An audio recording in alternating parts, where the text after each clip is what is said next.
వ్యాప్తి సదాచార పరిరక్షణకై ఆధ్యాత్మిక వారసత్వ సంపద పరిరక్షణకు నడుం బిగించిన కర్మయోగి, మన దేశ ఖ్యాతిని విశ్వాంతరాళం చేసిన విశ్వగురు, ఆధునిక నవభారత నిర్మాత, సంస్కరణ రూపశిల్పి మాన్య మహోదయ్ శ్రీమాన్ ప్రధాని నరేంద్ర మోడీ గారికి భక్తి టీవీ కోటి దీపోత్సవం ద్వారా భక్తిపూర్వక స్వాగతం పలుకుతున్నాం.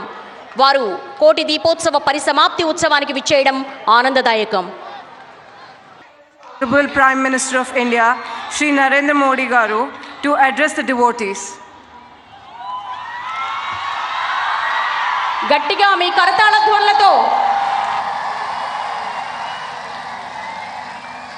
మీ కరతాళ ధ్వనులే మంగళాశాసనాలే మొరటిగా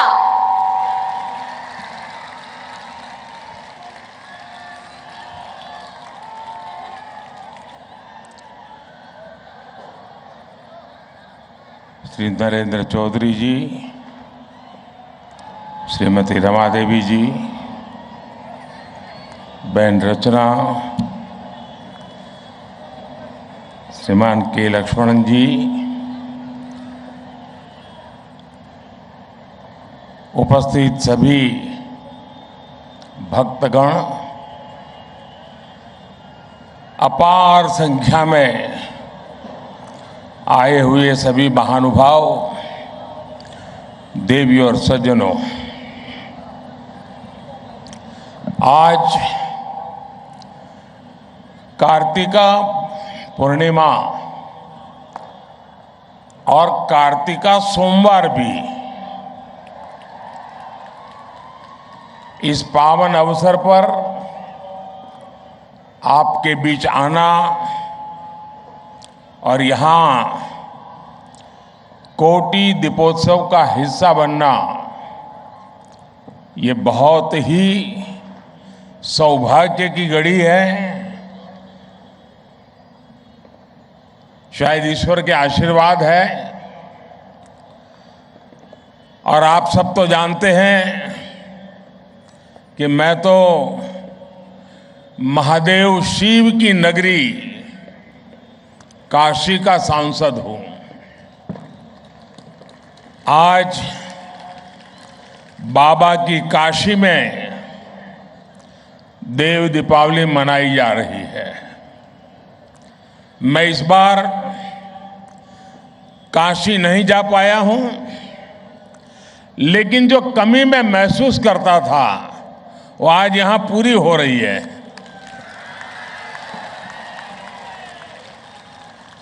मुझे यहां आपके बीच में कोटि दीपोत्सव का हिस्सा बनने का सौभाग्य मिला है. और वाकई आज का दिन बहुत ही धन्य करने वाला है. आज सुबह मुझे तिरुपति में भगवान वेंकटेश्वरा के भव्य दर्शन का सौभाग्य मिला, उनका आशीर्वाद मिला. वो अनुभव, वो अनुभूति, उनके चरणों में बिताए गए वो पल, उसका वर्णन शब्दों में करना बड़ा कठिन है. मैंने समस्त देशवासियों के कल्याण के लिए प्रार्थना की और सबके लिए परमात्मा से आशीर्वाद मांगा. आज गुरु नानक देव जी का प्रकाश पर्व भी है. अब से कुछ समय पहले मुझे हैदराबाद में ही गुरुद्वारे में गुरु ग्रंथ साहब के सामने माथा टेकने का भी अवसर मिला. और इससे पहले मुझे दिन भर जनता जनार्दन का भी आशीर्वाद मिला.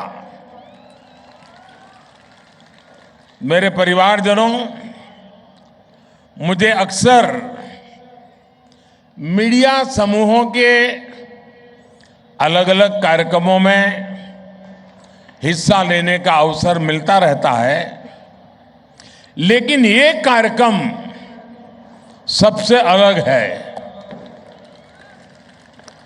आज एनटीवी भक्ति समूह ने मुझे यहां भक्ति भाव से आप सबसे जुड़ने का अवसर दिया है। मैं थुम्मला नरेंद्र चौधरी जी, रमा देवी जी और उनके पूरे ग्रुप को इस भव्य आयोजन के लिए बहुत बहुत बधाई देता हूं। और अभी रमा जी मुझे बता रही थी कि 12 साल से हो रहा है और आज ये 12वां साल की एक विशेषता है आज के कार्यक्रम की। साथियों, तेलुगु लोगों के बीच आना हमेशा सुखद होता है। आपके पास एक समृद्ध संस्कृति और साहित्य है। श्री शैलम से बेमुलावाड़ा तक, भद्राचलम से आलमपुर तक, तिरुपति से यदाद्री तक, यहां आस्था का, आध्यात्म का एक असीम सागर है। पोथना की भागवतम, रामदास की भक्ति कृतियां, अन्नमैया, नन्नैया, तिक्कना और येरा पैगड़ा रचनाएं, योगी वेमना की कविताएं, ऐसी अनेक समृद्ध धरोहर तेलुगु साहित्य की विरासत का प्रमाण है। आज हम यहां इस विरासत को और सशक्त होते हुए देख रहे हैं।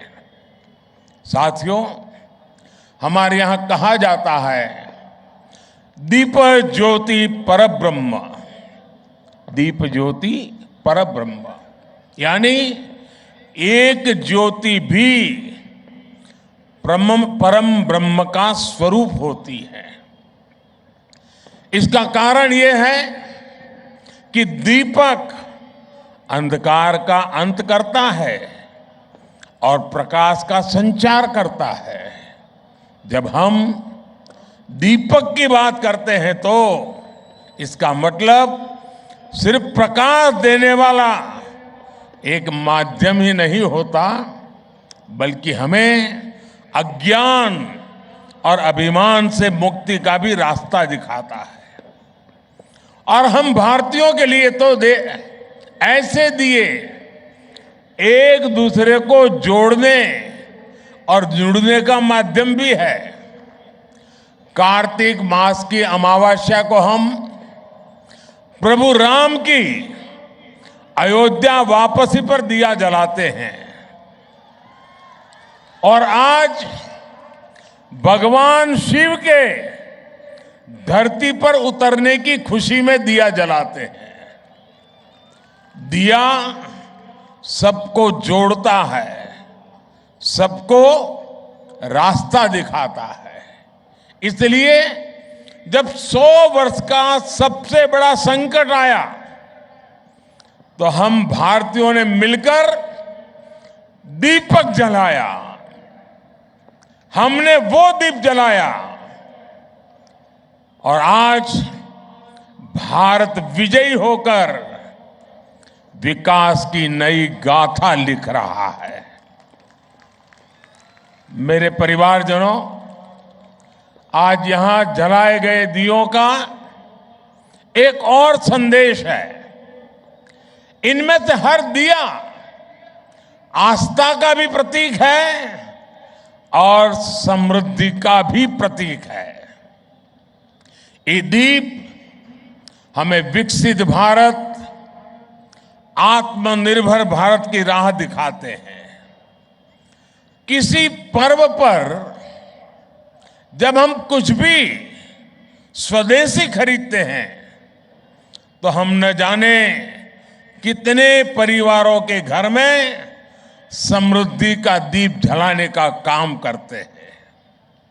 हम ऐसे लोगों को कौशल, और शिल्प की ज्योति प्रकाशित रखने के लिए भी प्रेरित करते हैं। इसी तरह जब हम नेचुरल फार्मिंग को बढ़ावा देने के लिए आगे आते हैं तो हम धरती मां को केमिकल से मुक्त करने का दीप जलाते हैं। जब हम स्वच्छता के लिए एकजुट होते हैं, जब हम जल संरक्षण पर, नदियों और झीलों को साफ करने पर ध्यान देते हैं, तब हम आने वाली पीढ़ियों के लिए इस धरा को बेहतर बनाने का दीप जलाते हैं। हर अच्छा प्रयास एक दीपक की तरह आने वाली पीढ़ी दर पीढ़ी तक अपना प्रकाश फैलाता रहता है।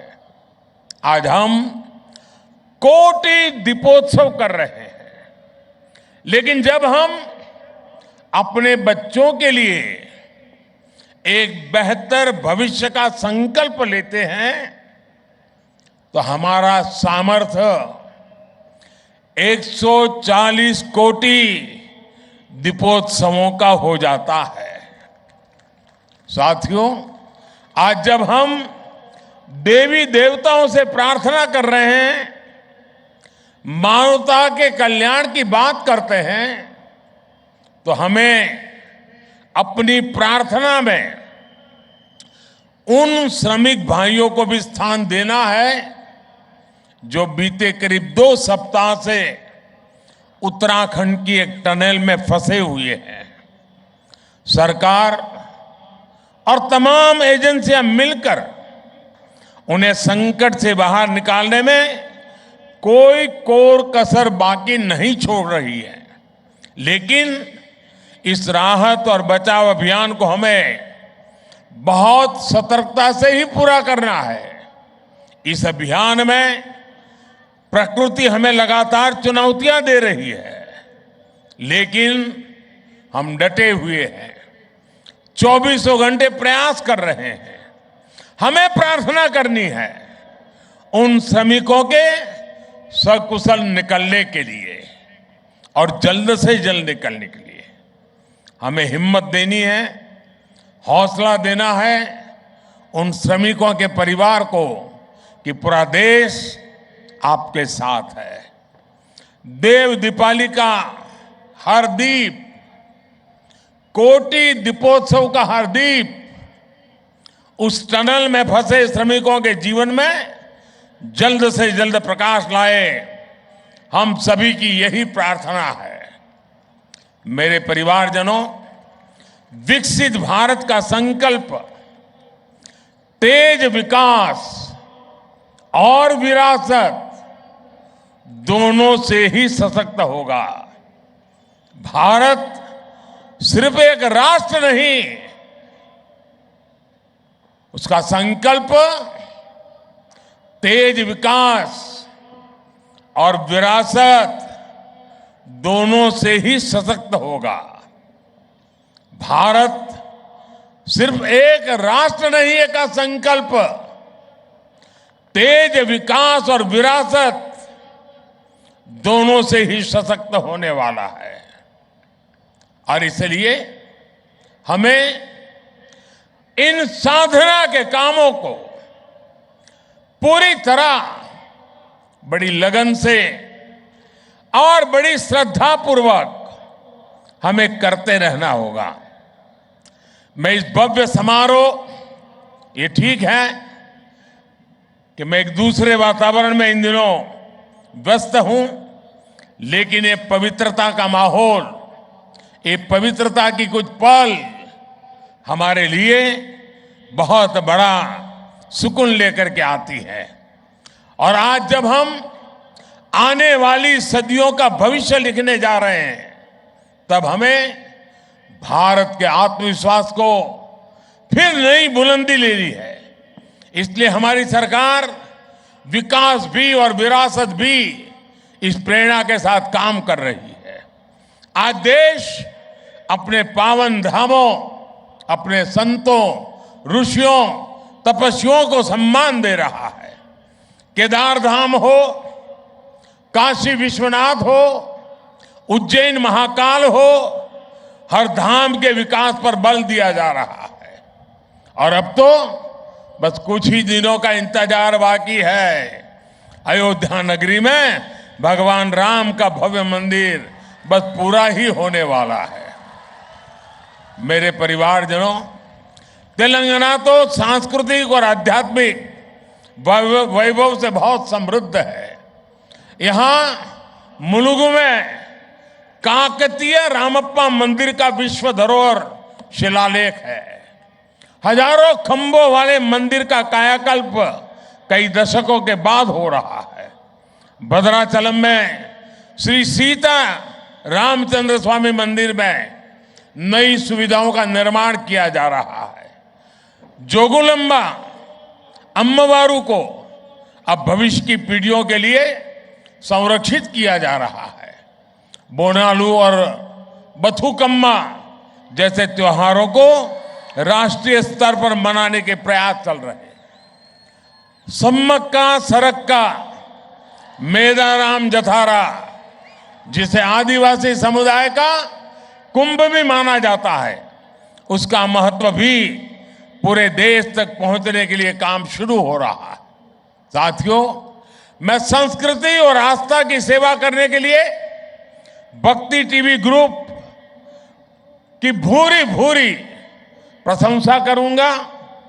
आपका ये प्रयास युवाओं को प्रेरित करेगा, अपने मूल से जुड़े रखने में मदद करेगा। राष्ट्रभक्ति, राष्ट्र शक्ति और राष्ट्रीय संकल्प का ये दीप ऐसे ही जलता रहे, अपना प्रकाश फैलाता रहे, नई चेतना जगाता रहे, नई प्रेरणा का पुंज देता रहे और हम आने वाली पीढ़ियों को भी इस प्रकाश के रास्ते पर चलने की प्रेरणा देते रहे। इसी एक भावना के साथ मैं भी आज इस दीपोत्सव के अवसर पर अपने आप को इसका हिस्सा मान करके स्वयं में धन्यता अनुभवता हूं। और मैं नरेंद्र भाई और उनके पूरे परिवार को हृदय से बहुत बहुत बधाई देता हूं। धन्यवाद जी।